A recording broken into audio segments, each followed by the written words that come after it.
بسم الله الرحمن الرحيم. طبعا الأغلبية يستخدم برنامج سناب شات، وحاط في باله إنه أنا أنزل مقطع وراح يشوفون الثواني وراح ينتهي المقطع وخلاص.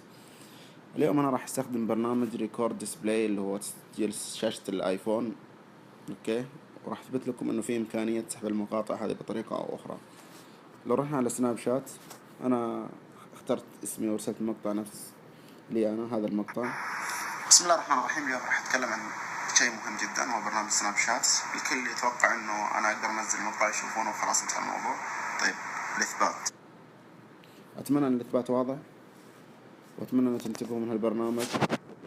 مو اي مقطع تنزلونه، ومو باي مواضيع تنزلونها. هذا شيء راجع لكم. اخوكم لحن الاماني. حسابي على تويتر زي ما هو واضح معاكم، الهزازي 20. ونفس الشيء هو حسابي على الانستغرام، وحسابي على الكيك والكيك.